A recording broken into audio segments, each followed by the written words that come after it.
రోజున మనం గమనించబోతున్నటువంటి అంశము, మరొక నూతన అంశాన్ని మనం గమనించబోతున్నాము. దయచేసి మీ బిడ్డలు మీ స్వాధీనంలో ఉంచుకోండి.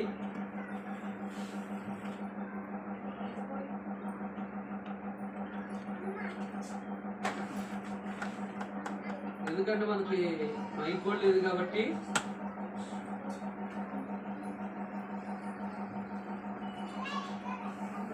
ఈ భూమి మీద ఏ పని చేయడానికైనా మనకేం కావాలి?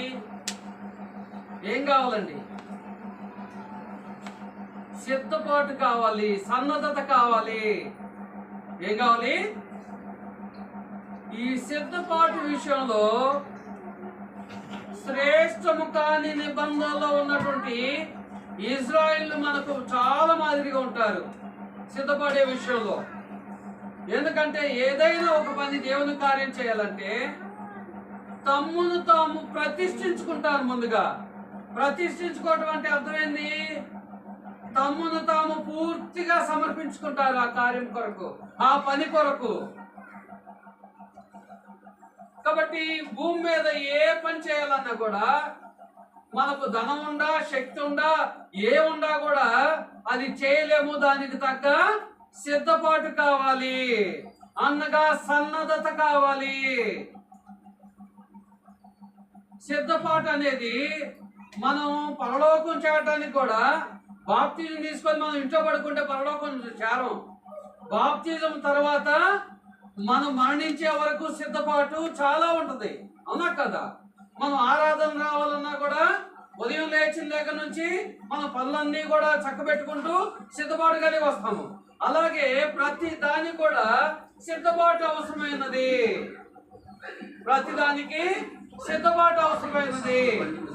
అలాగే దేవుని చిత్తాన్ని జరిగించడం కూడా సిద్ధపాటు కావాలి, సన్నద్ధత కావాలి.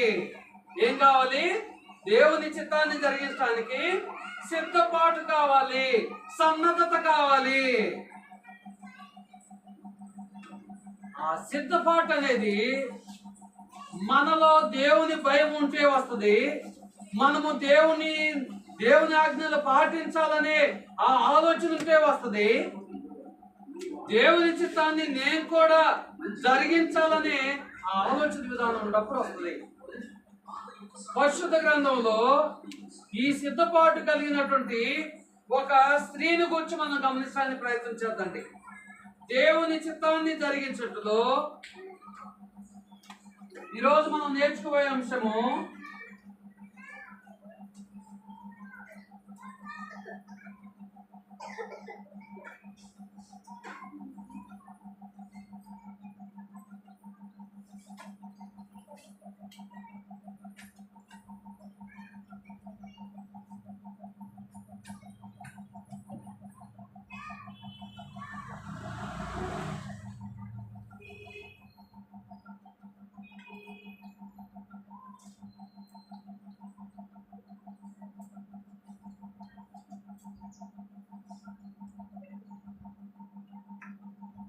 ఈరోజు మనం నేర్చుకునే అంశము దేవుని చిత్తాన్ని జరిగించడంలో ఎస్తేరు సన్నద్ధత నీకుందా? ఎస్తేరు సన్నద్ధత నీకుందా అంటే సిద్ధపాటు. సన్నద్ధత అనగా సిద్ధపాటు. దేవుడు ఎస్తేరుకున్నటువంటి సిద్ధపాటు ఎంత గొప్పదో తెలియజేస్తున్నాడు ఎస్తేరు గ్రంథం ద్వారా. ఈ అంశాన్ని మనం ఎస్తేరు గ్రంథం ద్వారా తీసుకుంటున్నాము. ఎజ్రా తర్వాత నెహెమ్యా తర్వాత ఎస్తేరు ఉంటుంది. ఎస్తేరు ద్వారా మనం ఏం నేర్చుకోబోతున్నాము? దేవుని చిత్తాన్ని జరిగించటంలో ఎస్తేరు సన్నద్ధత నీకుందా? అది ఎస్తేరుకు మాత్రమే కాదు, ఈనాడు అంటే స్త్రీకి చెప్పాడు కాబట్టి నాకు అవసరం లేదని పురుషుడు అనుకుంటే కలవదు. ఎస్తేరు కావచ్చు, మోర్దుకై కావచ్చు. ఎస్తేరు గ్రంథంలో మోర్దుకై అనే వ్యక్తి ఉన్నారు, ఎస్తేరు అనే స్త్రీ ఉన్నది. వీళ్ళిద్దరూ కూడా దేవుని చిత్తాన్ని జరిగించుటలో అంటే వారి వంతు వచ్చినప్పుడు వారు ఎలాంటి సన్నద్ధతను కలిగి ఉన్నారు, అనే విషయాన్ని మనం గమనించడానికి ప్రయత్నం చేద్దాండి. ఎందుకంటే దేవుని చిత్తాన్ని జరిగించినటువంటి అనేక మంది పురుషులు మనం గమనించాము. ఎవరు వాళ్ళు? అబ్రహాం మొదలుకొని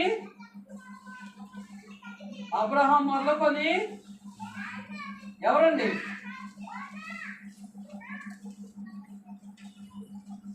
దావీదు వరకు. అవునా? ఇంకా చాలా మంది ఉన్నారు. ఉదాహరణ తీసుకుందాం. అబ్రహాం మొదలుకొని దావీదు వరకు దేవుని చిత్తాన్ని జరిగించలో వీరెంతో సిద్ధపాటును కలిగి ఉన్నారు. అయితే దేవుని చిత్తాన్ని జరిగించలో వీరితో పాటు స్త్రీ అయినటువంటి ఎస్తేరు కూడా సిద్ధపాటును కలిగి ఉన్నది. ఇది మనుషులు చెప్పింది కాదు, దేవుడే స్వయంగా తన పరిశుద్ధ గ్రంథం ద్వారా మనకు తెలియజేస్తూ ఉన్నాడు. దేవుడే స్వయంగా తన పరిశుద్ధ గ్రంథం ద్వారా తెలియజేస్తున్నాడు. అయితే దేవుని చిత్తాన్ని జరిగించాలంటే నీకు నాకు సన్నద్ధత చాలా అవసరమైనది అని దేవుడు తెలియజేస్తున్నాడు. అంటే సిద్ధమైన మనసు మనకు కావాలి. ఎందుకంటే ఆనాడు ఇజ్రాయేలు దేవుని చిత్తాన్ని జరిగించాలంటే వారు ఎంతో సన్నద్ధతను కనపరిచారు. ఎలాగో మాటల ద్వారా, మనమైతే మాటల ద్వారా తెలియపరుస్తాం, అవునా? కానీ వాళ్ళు ఏం చేశారో తెలుసా? వారు ఏ పని చేయాలన్నా కూడా ముందుగా సిద్ధపాటును కలిగి ఉన్నారు. ఎందుకంటే ఒక వారం రోజులు, ఒక 2 వారాల పాటు పూర్తిగా తమను తాము సమర్పించుకోవడానికి వారు పూర్తి సమయాన్ని కేటాయించారు. ఇక వారం, 2 వారాలు కానీ, ఆ 10 దినాలు కానీ, 20 దినాలు కానీ వారు ఏ పని చేయకుండా పూర్తిగా దేవుని చిత్తాన్ని జరిగించడానికి నేను ఎలాగూ సిద్ధపాటు కలిగి ఉండాలి, నేను ఎలాగూ సన్నద్ధత కలిగి ఉండాలి అని వాళ్ళు నేర్చుకున్నారు. యెషయా గ్రంథము 3వ అధ్యాయము 8-9 వచనాలు మనం గమనిస్తే ఇక్కడ ఉంటుంది. ఇశ్రాయేలు తమ్మును తాము ప్రతిష్ఠించుకున్నారంట. ఏం చేశారు? తమ్మును తాము ప్రతిష్ఠించుకున్నారు. ఎందుకొరకు? దేవుని చిత్తాన్ని జరిగించడానికి. మరి ఈనాడు దేవుని చిత్తాన్ని జరిగించే అవకాశాన్ని దేవుడు మనకిచ్చినప్పుడు, లేదంటే నీకు ఇచ్చినప్పుడు, నాకు ఇచ్చినప్పుడు, మనం కూడా దేవుని పని కొరకు, దేవుని చిత్తాన్ని జరిగించే కొరకు ప్రతిష్ఠించుకోగలుగుతున్నామా అనేది ఒకసారి మనం చేసుకోవాలి. ఎందుకంటే ఎటువంటి పరిస్థితుల్లో ఎస్తేరు దేవుని చిత్తాన్ని జరిగించిందో ఒకసారి ఆలోచన చేసుకుంటే, ఇంతకుముందు మీరు ఎప్పుడైతే ఎస్తేరు గ్రంథం చదివితే మీకు అర్థమై ఉండాలి. ఎటువంటి పరిస్థితుల్లో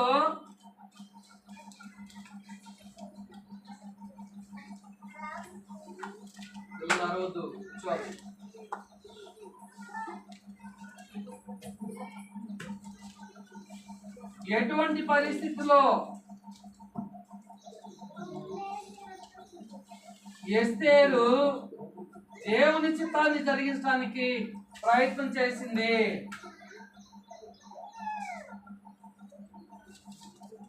దేవుని చిత్తాన్ని జరిగించింది.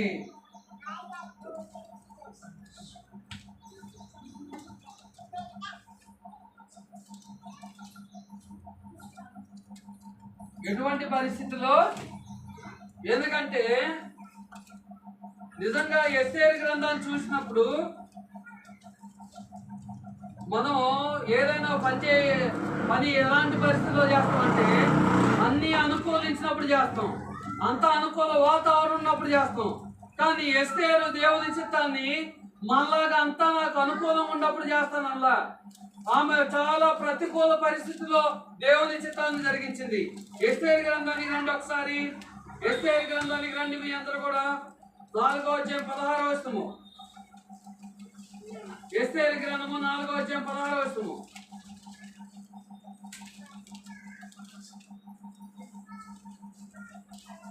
యోబు కంటే ముందు ఉంటుందండి ఎస్తేరు. యోబు కంటే ముందు ఉంటుంది. యోబు గ్రంథం కంటే ముందు. ఎజ్రా తర్వాత ఉంటుంది.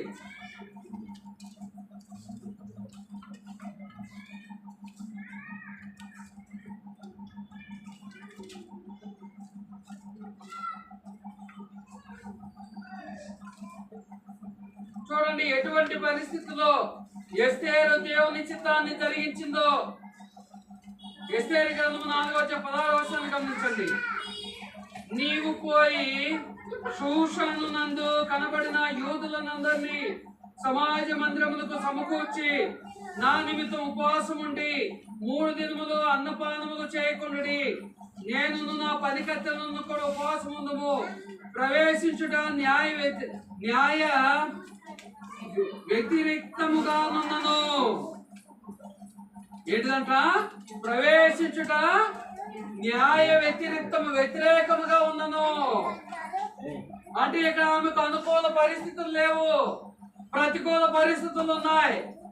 ఏందయ్యా ఇక ఏమి చేయాల్సిన పని ఏంటంటే, దేవుని ప్రజలైనటువంటి ఇజ్రాయేలీలు అన్ని రాజు దగ్గర ఉన్నటువంటి అధికారి చేత సంహరించబడడానికి ఆజ్ఞించున్నాడు హామాన్ అనే వ్యక్తి.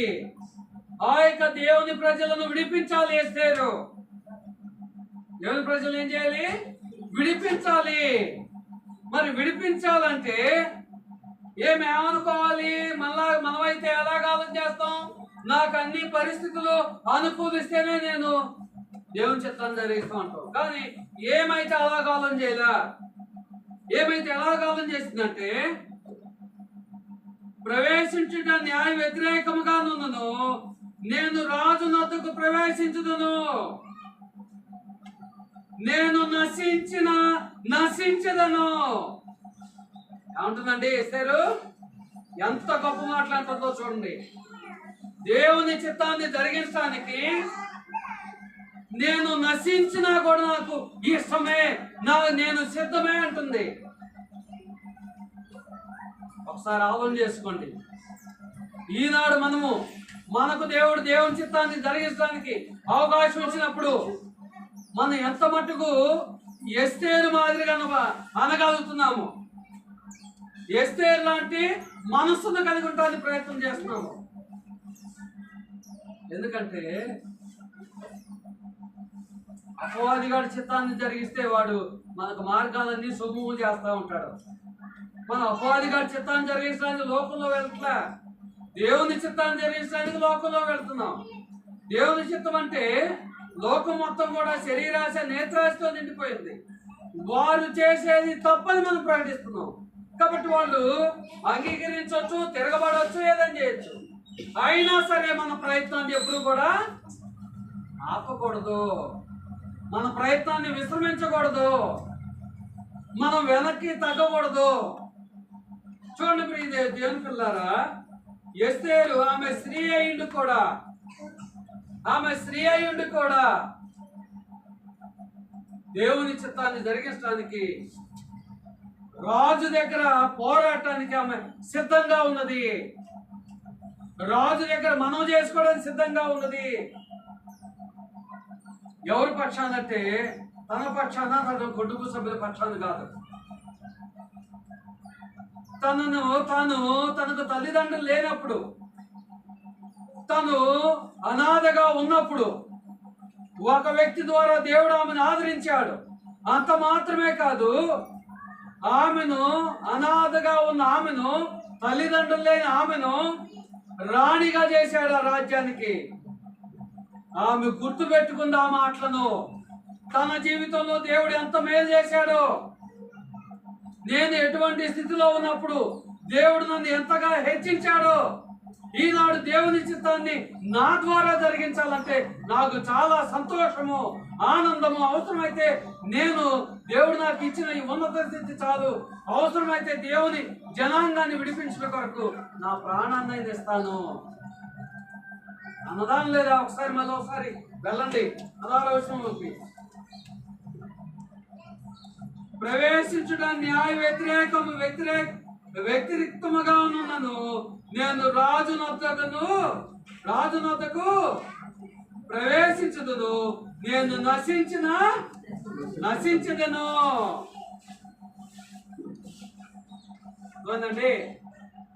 అటువలనే మొర్దెకై బయలుదేరి ఎస్తేరు తనకు ఆజ్ఞాపించిన ఇతని ప్రకారముగా జరిగించును. బట్టి ప్రియ సహోదరి సోదరులారా ఒకసారి ఆలోచన చేసుకుందాం. ఎందుకంటే ఈ సందర్భాన్ని బట్టి మనకు అర్థం కావాల్సింది ఏంటంటే క్లిష్ట పరిస్థితులు ఉన్నాయి, ప్రతికూల పరిస్థితులు ఉన్నాయి, ప్రతికూల వాతావరణం ఉంది దేవుని చిత్తాన్ని జరిగించకు. అయినా సరే వెనుకడుగు వేయలేదు. ఎందుకంటే అనాథగా ఉన్న నన్ను ఒక కుటుంబాన్ని ఏర్పాటు చేశాడు నా దేవుడు. అంత మాత్రమే కాదు, అనాథగా ఉన్న నన్ను ఒక రాజ్యంలో రాణిగా ఏర్పాటు చేశాడు, రాణిగా స్థానాన్ని ఇచ్చాడు. కాబట్టి దేవుడు నా జీవితంలో చేసిన మేలును నేను మరవను అని ఆమె భావించింది. ఆమెకి ఇజ్రాయేల్ విడుదల కొరకు ఆమె చేసే ప్రయత్నాలు ఏమైనదో గమనించడానికి ప్రయత్నం చేద్దాం. ఇజ్రాయేల్ విడుదల కొరకు ఆమె చేసిన ప్రయత్నాలు ఏమైనావో గమనిద్దాం. రాజునొద్ద మనవి చేసింది. ఆ రాజ్యానికి అధిపతి అయినటువంటి రాజునొద్ద ఏం చేసింది? మనవి చేసింది. 5వ 7వ వచనం గమనించండి. చదవగలిగిన వాళ్ళు ఎవరి నుంచి చదవచ్చు. ఎస్తేరు ఇలాగ ప్రత్యుత్తరం ఇచ్చును, రాజువైన తమ దృష్టికి నా ఎడల దయ కలిగి నా మనవి చొప్పునను నా కోరిక చొప్పునను జరిగించుటకు రాజువైన తమకు అనుకూలమైతే. ఆమె కోరిక ఏంటంట? ఆ రాజ్యానికి రాణి అయింది, పక్క రాజ్యంలో కూడా రాణి కావాలనా? ఆమె కోరిక ఏందండి? ఇంకా ఆమెకు ఒంటి నిండా ఉన్న బంగారం కాక ఇంకా బంగారం కావాలనా? ఆమె కోరిక ఏంటి? ఆమె కుటుంబంలో ఉన్న అందరూ కూడా రాజ్యాన్ని పరిపాలన చేయాలనా? కాదు. ఆమె కోరిక ఏంటంటే ఎవరైతే ఆమెను ఆ స్థాయికి చేర్చారో ఆయనను అనుసరించే జనాంగము నాశనమైపోతున్నారు. వారికి మరణ శిక్ష విధించాడు అక్కడ రాజు దగ్గర ఉన్నట్టు ఒక అధికారి. ఆ మరణ శిక్షను తప్పించడానికి ఈమె అనేక ప్రయత్నాలు చేసింది. చివరికి తప్పించలేదనేది తర్వాత చూద్దాం. కాబట్టి ఆమె ఏం చేసింది? ఇజ్రాయేల్ విడుదల కొరకు ఏం చేసిందంటే ఇజ్రాయేలీల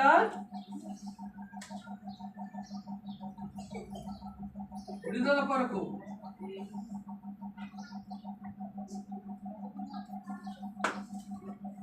ఎస్తేరు చేసిన ప్రయత్నాలు.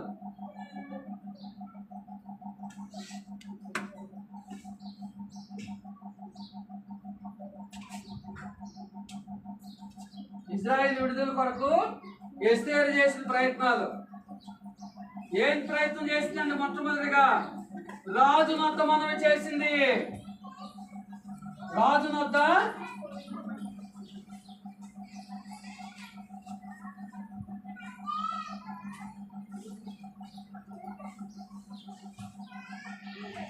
ఎప్పుడు? ప్రతికూల పరిస్థితుల్లో. అనుకూల పరిస్థితుల్లోనా ప్రతికూల పరిస్థితుల్లోనా?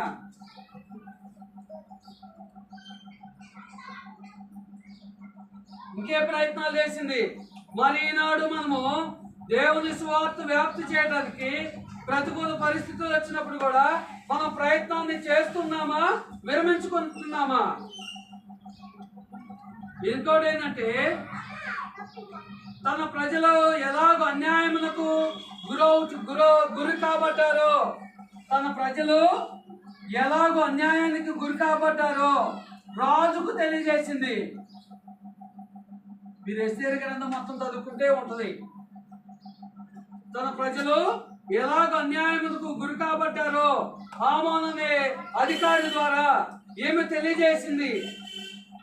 మరి ఈనాడు కూడా అసత్యంలో ఉన్నవాళ్ళు కానీ లోకంలో ఉన్నవాళ్ళు కానీ వాళ్ళు ఏ స్థితిలో ఉన్నారో వాళ్లకు వారి పరిస్థితిని చెప్పడానికి ఎంత మట్టుకు నీవు నేను సిద్ధపాటును కలిగి ఉన్నావు? ఎంత మట్టుకు నీవు నేను సిద్ధపాటును కలిగి ఉన్నావు?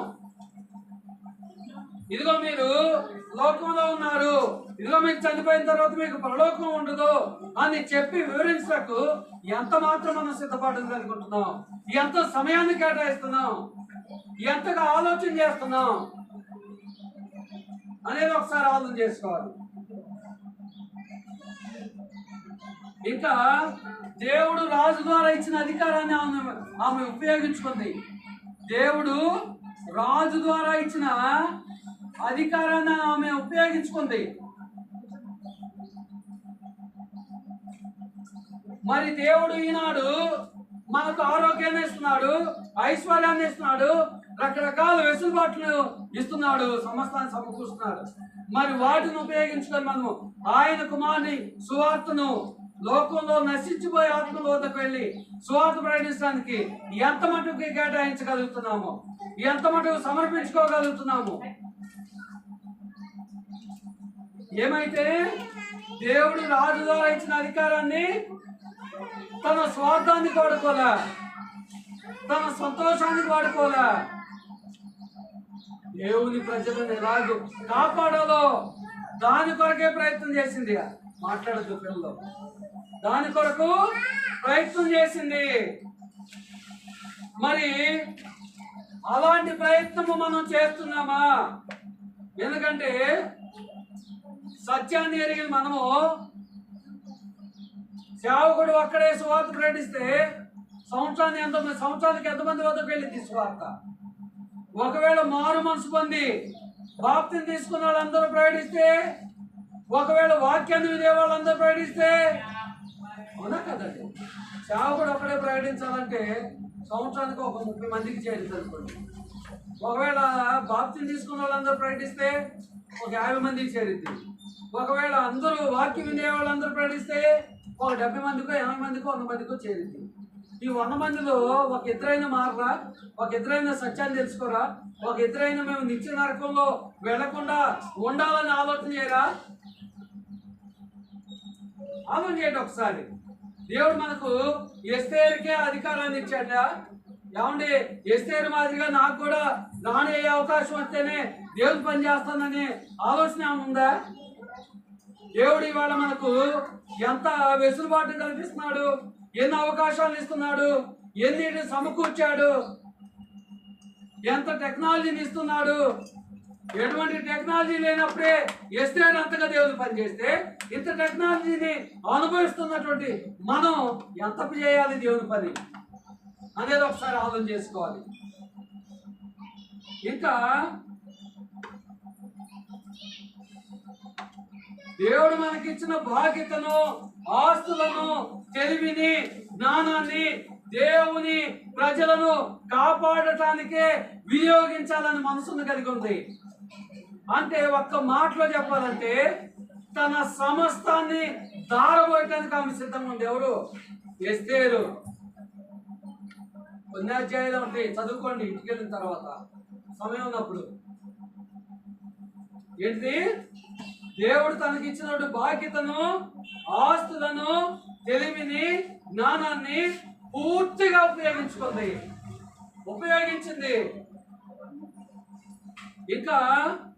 ఇంకా గమనిస్తే ఇజ్రాయేలులను కీడు నుండి కాపాడమని వేడుకుంది రాజుని.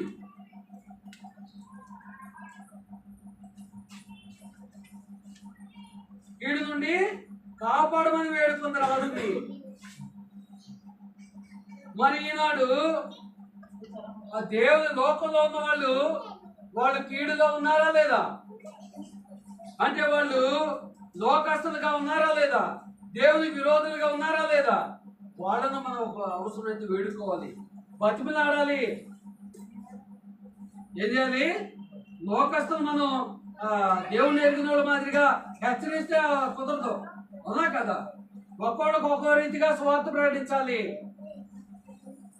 కాబట్టి ఇక్కడ రాజుకి అధికారం ఉంటుంది కాబట్టి రాజ్యం మీద ఆ రాజును వేడుకుందయా, ఇది మా జనాంగం యొక్క పరిస్థితి, ఇదిగో ఎలాగో వాళ్ళు అన్యాయం చేత నశించిపోబోతున్నారు, మరణం కాబోతున్నారు అని ఆమె తెలియజేసింది.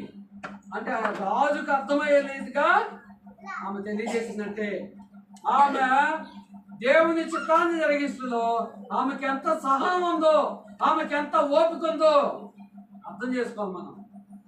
ఎస్తేరుకు ఉన్నటువంటి ఓపికను, సహనాన్ని ఈనాడు క్రైస్తవ స్త్రీలు ఎంతమంది కలిగి ఉంటున్నారండి?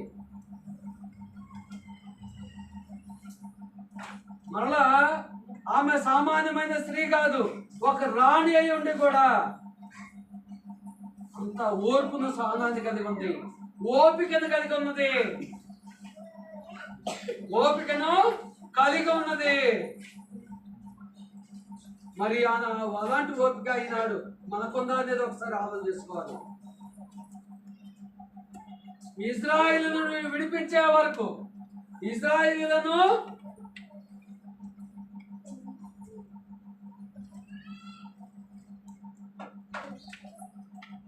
ఇజ్రాయిలులను విడిపించే వరకు ఎక్కడా కూడా నిర్లక్ష్యంగా ఉండలేదు,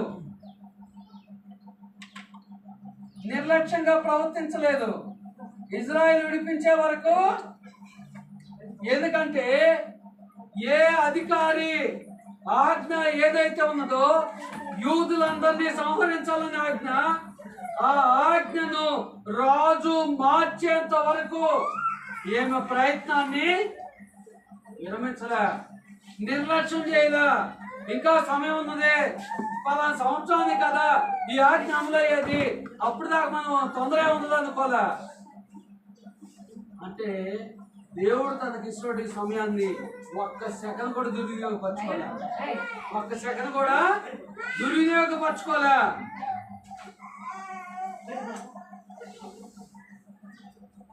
మరి ఈనాడు ఒక ఆత్మను, లోకంలో నశించిపోయే ఒక ఆత్మను దేవుని మార్గంలో నడిపించడానికి దేవుడు మనకు అవకాశం ఇచ్చినప్పుడు అది ఎంత సమయం దుర్వినియోగం చేస్తున్నాం, ఎంత సమయాన్ని దుర్వినియోగం చేస్తున్నాం, ఎంత నిర్లక్ష్యం మనసును కలిగి ఉంటున్నాం.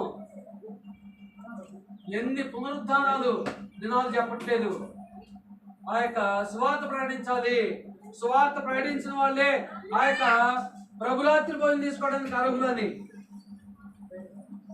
వారానికి ఒక్కళ్ళు కూడా ప్రకటించలేమా? వారానికి ఒక్కళ్ళు కూడా మనకు దొరకట్లేదా? నశించిపోయే ఆత్మలే మన కళ్ళకు కనిపించట్లేదా? మన చుట్టూ పరిసర ప్రాంతాలు ఎవరు ఉండట్లేదా? అందరూ కూడా సత్యాన్ని ఎరిగిన వారేనా? అందరూ కూడా మారు మనసు పొందిన వారేనా?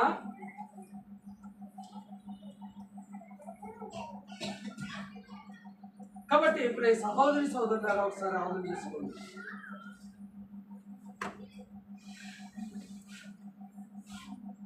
ఎస్తేరు ఇంకా ఎలాంటి ప్రయత్నాలు చేసిందంటే,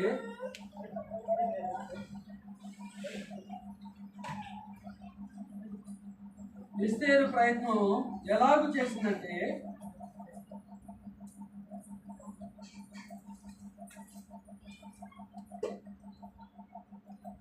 తల్లిదండ్రులు లేని స్థితి నుండి ఆమెను దేవుడు ఎలాగైతే స్థితిని కల్పించాడో, ఇజ్రాయేల్ కూడా ఇటువంటి పరిస్థితిలోనే ఉన్నారు. ఆ యొక్క హామోను ఆజ్ఞ ద్వారా, హామోను సృష్టించిన ఆజ్ఞ ద్వారా. కానీ వీళ్లకు దేవుడు ఏమిటి తల్లిదండ్రులు లేని స్థితి నుండి ఎలాగైతే మోర్దుకై ద్వారా ఆదరణ కలిగించాడో తండ్రిగా, ఇజ్రాయిల్ కూడా ఈమె కూడా ఒక తండ్రిగా వాళ్ళకు ఆదరణ కలిగించాలి. ఎందుకంటే దేవుడు నాకు అలాంటి బాధ్యతను అప్పగించాడు అని ఆమె బలంగా నమ్మింది. ఏం చేసింది? బలంగా నమ్మింది. కాబట్టి ఇప్పుడు సహోదరి సోదరులారా ఓసారి ఆలోచన చేసుకోవాలి. ఎస్తేరు గ్రంథం 7:3 ఒకసారి చూడండి. అప్పుడు రాణి ఏం చేస్తారు? ఇలాగూ ప్రత్యుత్తరం ఇచ్చెను, రాజా, నీ దృష్టికి నేను దయ పొందిన దాన్నైనా ఎడల రాజువైన తమకు సమ్మతి అయితే నా విజ్ఞాపన బట్టి, నా ప్రాణమును, నా మనవిని బట్టి నా జనులను నాకు అనుగ్రహింపబడుదురుగాక. ఏంటంట? ఆ విజ్ఞాపన ఏంటంట? ఆ మనవి ఏంటంట? ఆమె జనులు ఆమెకు అనుగ్రహించాలి. ఆమెకు అనుగ్రహించడం అంటే హామాను దుష్టాజ్ఞ నుండి విడిపించబడాలి. కాబట్టి మీ సహోదరి సోదరులారా, ఆమెకున్న కమిట్మెంట్ చూడండి, ఆమెకున్నటువంటి దేవుని యొక్క విశ్వాసం చూడండి, దేవుని చిత్తాన్ని జరిగించాలనే బాధ్యత చూడండి.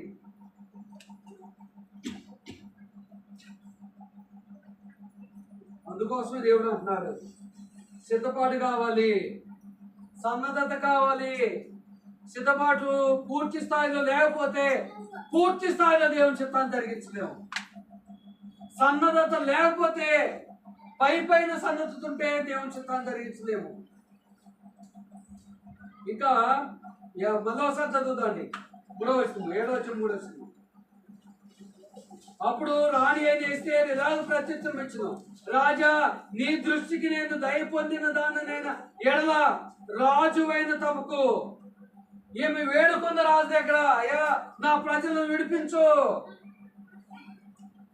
వారు నా దేవుడైన యెహోవా జనాంగము, నన్ను ఈ స్థాయి తెచ్చినటువంటి దేవుని జనాంగము. వేడుకోవాలి మనం కూడా కొన్ని పరిస్థితుల్లో. ఎందుకంటే దేవుని చిత్తాన్ని జరిగించాలంటే మనం పూర్తిగా తగ్గించుకోవాలి. కొన్ని సందర్భాల్లో మన స్థాయిని, మన హోదాను మనం మర్చిపోవాలి. ఒకవేళ అలాగ మర్చిపోకపోతే, అలాగ మర్చిపోలేకపోతే దేవుని సువార్తను మనం నశించిపోయే ఆత్మ వద్దకు తీసుకొని వెళ్ళలేము, అనేకుల వద్దకు ప్రకటించలేము. కాబట్టి మీ సహోదరి సోదరులారా, ఆలోచన చేసుకోండి. దేవుని స్వార్థను ప్రకటించాలంటే కొన్ని సందర్భాల్లో మనం పూర్తిగా జీరో చేసుకోవాలి. ఏం చేసుకోవాలి? ఎందుకంటే దేవుడు ఏమన్నాడు మత్తయి సువార్త ద్వారా, తన్ను తాను తగ్గించుకునేవాడు ఎవరి చేత హెచ్చింపడతాము? దేవుని చేత హెచ్చింపడతాము, ఈ భూమి మీద మనుషుల చేత కూడా హెచ్చింపడతాము. కాబట్టి దేవుని పరిచర్య చేసే విషయంలో పాము వలె వివేకం ఉండాలి, పౌరం వలె నిష్కాపటంగా ఉండాలి. కాబట్టి ఇప్పుడు సహోదరి సోదరులారా, ఈ రీతిగా ఎస్తేరు అనేక ప్రయత్నాలు చేసింది. ఇంకా చాలా ప్రయత్నాలు ఉన్నాయి కానీ మనకు సమయం లేదు. ఇలాగూ ఎస్తేరు తన జనాంగమైనటువంటి, తన సొంత జనాంగమైనటువంటి దేవుని జనాంగాన్ని విడిపించే అవకాశము దేవుడు తనకు ఇచ్చినప్పుడు ఆ అవకాశాన్ని సద్వినియోగం చేసుకుంది. ఈనాడు మనకు తెలిసిన వారిని, మన స్నేహితులను, మన రక్త సంబంధికులను, మన పుట్టిన గ్రామంలో, మనం నివసించిన ప్రాంతంలో దేవుని చిత్తాన్ని జరిగించాలని దేవుడు మనకు అవకాశం ఇస్తున్నప్పుడు మనం కూడా ఎస్తేరు మాదిరిగా సిద్ధపాటుని కలిగి ఉండాలా? ఎలాగుండాలి? ఆ సిద్ధపాటు కూడా 100%కి 100% ఉండాలా? 100%కి 10% ఉండాలా అనేది ఒకసారి మననం చేసుకోండి. ఎందుకంటే పరిశుద్ధ గ్రంథంలో ఎస్తేరుకు ఒక ప్రాముఖ్యత ఉంది. ఎస్తేరుకు ఒక ప్రాముఖ్యత ఉంది. ఎందుకంటే ఆమె జీవిత పర్యంతం వరకు కూడా దేవుని చిత్తాన్ని జరిగించటంలో ఎక్కడా కూడా నిర్లక్ష్యపు మనసును ఆమె కలిగి ఉండలేదు. ఒకవేళ కలిగి ఉంటే ఆ శాసనాన్ని ఆమె మార్చలేకపోయి ఉండేది. రాజును ఒప్పించడం అంటే, ఎందుకంటే రాజు కూడా విరోధమైన జనాంగం వాళ్ళు. రాజు ఏమి యూదులకు అనుకూలం కాదండి. ఏముందండి, రాజు అనుకూలం కదా, వెంటనే మార్చేస్తారు అనుకోవడానికి. కాబట్టి సహోదరి సోదరులారా, ఈనాడు మనకు దేవుడు అనేక అవకాశాలు కల్పిస్తున్నాడు. ఆయన చిత్తాన్ని జరిగించడానికి అనేక రూపాల్లో మనకు అవకాశాన్ని ఇస్తున్నాడు, మార్గాన్ని చూపుతున్నాడు. ఎస్తేరు వల్ల మనం కూడా సన్నద్ధతను కలిగి ఉండాలి, సిద్ధపాటును కలిగి ఉండాలి. అప్పుడు ఎస్తేరు మాదిరిగా నువ్వు కూడా మనుషుల మధ్య పరలోకంలో హెచ్చింపబడతావు. ఎందుకంటే ఒకవేళ ఎస్తేరు గనుక తనకిచ్చినటువంటి ఆధిక్యతను బట్టి, తనకిచ్చినటువంటి అవకాశాలను బట్టి దేవుని జనాంగాన్ని విడిపించలేకపోతే దేవుడు ఖచ్చితంగా ఆమెను శిక్షించేవాడే, ఆమెను శిక్షించేవాడే. మరి ఈనాడు కూడా మనం చనిపోయే లోపల మన ద్వారా ఎందరి వద్దకైతే సువార్త చేరాలని ఆయన నిర్ణయించాడో, ఒకవేళ 100 మంది వద్దకు లేదంటే 1000 మంది వద్దకు చేరాలని దేవుడు నిర్ణయిస్తే, ఏమండి దేవాన్ని 99 మంది వద్దకు చేర్చా ఒక్కళ్ళనే మిస్ అయిందంటే కుదరదు. ఎందుకంటే 100 మంది 1000 మంది మారు మనసు పొందుతారా అంటే అది దేవుని నిర్ణయంలో ఉంది, అది దేవుని చిత్తంలో ఉంది, అది దేవుని పని. మన పని ఏంటి?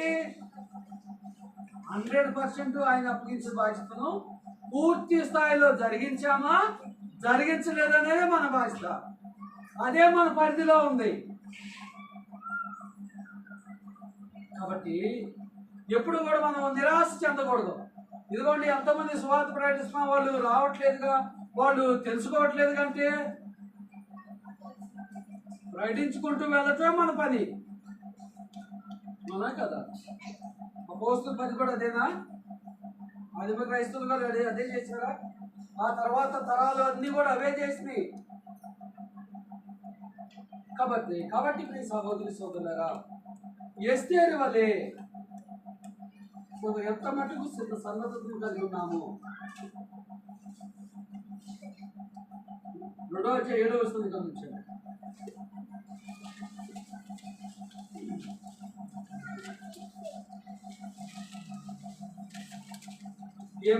ఈ చరిత్రను గమనిద్దాం. తన పిన తండ్రి కుమార్తె అయిన హదస్సాను ఎస్తేరు తల్లిదండ్రులు లేనిదై, ఎస్తేరుకు మరో పేరు హదస్సా అని. ఎస్తేరు తల్లిదండ్రులు లేనిదై ఉండగా అతలామెను పెంచుకొనిను. ఎవరు? మొర్దెకై అనే వ్యక్తి ఆ రాజ్యంలో ఒక బంట్రోతు మాదిరిగా, ఒక వాచ్మెన్ మాదిరిగా. మొర్దెకైది మళ్ళా సపరేట్ విషయం అయింది. ఎవరు? తల్లిదండ్రులు లేనిదాయి ఉండగా అతడు ఆమెను పెంచుకొనెను. ఆమె అందమైన రూపమును సుందర ముఖము గలదయుడును. ఆమె తల్లిదండ్రులు మరణం పొందిన తర్వాత మొర్దెకై ఆమెను తనకు కుమార్తెగా స్వీకరించాడు.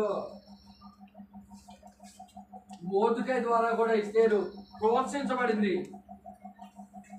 ఎస్తేరు, దేవుడు నిన్ను ఎందుకు ఉన్నత స్థితిని దేవుడు నీకు ఎందుకు ఇచ్చాడు తెలుసా? ఇదిగో దేవుని చిత్తాన్ని జరిగించాలనే దేవుడు నీకు ఇచ్చాడు. దేవుని చిత్తాన్ని జరిగించడానికి ఎప్పుడో నీకు దేవుడు ఉన్నత స్థితి ఇచ్చాడు. ఇదిగో సమయం వచ్చింది, ఇదిగో సమయం ఆసనమైంది, దేవుని చిత్తాన్ని జరిగించు, లేదంటే నువ్వు శాపగ్రస్తుడు అవుతావు అని మొర్దెకై హెచ్చరించాడు. మొర్దెకై ఇంకా కఠినమైన మాట్లాడతాడంటే ఎస్తేర్ని. ఒకవేళ నువ్వు భోగభాగ్యాలు అనుభవించడానికి నేను రాణి అయ్యానని నువ్వు అనుకుంటే నువ్వు దేవుడు వేసే శిక్షకు పాత్రుడు అవుతావు అని ఆమెను హెచ్చరించాడు. మొర్దెకై హెచ్చరికను కూడా ఎస్తేరు ఆమోదించింది. నిజమే కదా, దేవుడు నన్ను ఈ స్థితిలో నుండి ఈ స్థితిలో తెచ్చాడు కదా అని ఆమె తన ప్రజలను ఇజ్రాయెల్ను విడిపించడానికి ఆమె అనేక ప్రయత్నాలు చేసింది. ఈనాడు మన హృదయమే చేవేసుకొని చెప్పండి, ఎన్ని ప్రయత్నాలు చేస్తున్నాం? మనం మారు మనసు పొంది ఎన్ని సంవత్సరాలు అవుతుంది? సత్యాన్ని ఎరిగి ఎన్ని సంవత్సరాలు అవుతుంది? ఎన్ని ప్రయత్నాలు చేస్తున్నాం? ఎన్ని రకాలుగా చేస్తున్నాం? ఎన్ని రూపాల్లో చేస్తున్నాం? దేవుడు మనకు ఎన్ని అవకాశాలు ఇస్తూ ఉన్నాడు. వాటిలో ఒక్కటైనా సద్వినియోగం చేసుకోగలుగుతున్నామా? ఇదిగో నేను మారు మనసు పొంది 1 నెల అవుతుంది, సంవత్సరం అవుతుంది, 4 సంవత్సరాలు అవుతుంది, 5 సంవత్సరాలు అవుతుందండి అని చెప్పేవాళ్ళు ఉన్నారు. కానీ ఇదిగో సంవత్సరానికి కనీసం ఒక్కళ్ళనైనా నూతన ఆత్మ నేను తీసుకొస్తున్నాను అన్నారు ఎంతమంది ఉన్నారు? ఉండాలని దేవుడు తెలియజేస్తున్నాడు. ఉండాలని దేవుడు తెలియజేస్తున్నాడు. కాబట్టి ఈనాడు మనం అనుకోవాలంటే ఎస్తేరు వలే దేవుడు నాకు కూడా సమస్తాన్ని సమకూర్చాడు కదా, మరి నేనెందుకు లోకంలో నశించిపోయే ప్రజలను, సాతాను బందీలుగా నుండి ఉన్న ప్రజలను ఎందుకు విడిపించకూడదు, ఎందుకు విడిపించడానికి ప్రయత్నం చేయకూడదు అని మనం ఆలోచన చేసుకోవాలి. అలాంటి ఆలోచన మీద కలిగి ఉండాలి. ఆయన కుమారుని సువార్తను తాను సృజించిన వారందరికీ ప్రయాణించమని దేవుడు నీకు ఎన్నో రకాల అవకాశాలు కల్పిస్తున్నాడు కదా. ఈ భూమి మీద ఎస్తేరు వలె సాతాను బందీలుగా ఉన్నటువంటి దేవుని ప్రజలను దేవుడిచ్చిన ఆరోగ్యము ఆయుష్కాలాన్ని బట్టి ఆనాడు ఎస్తేరు ద్వారా విడుదల పొంది సంతోషపడిన ఇజ్రాయెల్ మాదిరిగా నేటి మనుషులు కూడా పరలోకం చేరుకుని సంతోషించినట్లు మనం ఆయన పనిచేయలేమా? ఆయన పనిచేయడానికి సిద్ధపడని కలిగి ఉండలేమా? లేదంటే నేను రక్షణ పొందే చాలు, నేను మారు మనసు పొందే చాలు, ఇక నాతోనే సరిపోతుంది అనుకుంటున్నామా? కాదు. చెప్పే కదా, దేవుడు నీకు ఎన్ని సంవత్సరాలు నువ్వు మారు మనసు పొందిన తర్వాత ఎన్ని సంవత్సరాల ఆయుష్కాలాన్ని ఇస్తారో ఆయనకు తెలుసు. అన్ని సంవత్సరాల ఆయుష్కాలంలో దేవుడు నీ ద్వారా ఎన్ని ఆత్మలు అయితే ఆయన వద్దకు కనీసం ఆయన కుమారుని సువార్త చేర్చాలని ఆయన ప్రణాళికను చేశాడు. అంతమందిలో ఒక్కరి వద్దకు మనం వెళ్ళిపోయినా కూడా మన శాపగ్రస్తులే. మనం అనుకోవచ్చు, నేను బాప్తిజం తీసుకున్నా కదా, ప్రతి ఆదివారం ప్రభురాత్రి తీసుకున్నా కదా, ఒక్క ఆదివారం కూడా మిస్ అవ్వట్లేదు కదా, నేను వ్యభిచారం చేయట్లేదు కదా, త్రాగట్లేదు కదా, ఒకరికి అన్యాయం చేయట్లేదు కదా, కాబట్టి నేను పరలోకానికి అర్హులు అనుకున్నాము. పొరపాటు అది. అట్లాంటి సువార్త ప్రకటించడానికి మనం లక్షలు ఖర్చు పెట్టాలా? అపోస్తుల మాదిరిగా దెబ్బతినాలా? పౌలు గారి మాదిరిగా దెబ్బతినాలండి? ఒక్క దెబ్బనే తిన్నావా? ఒక్క తిట్లనే తిన్నావా?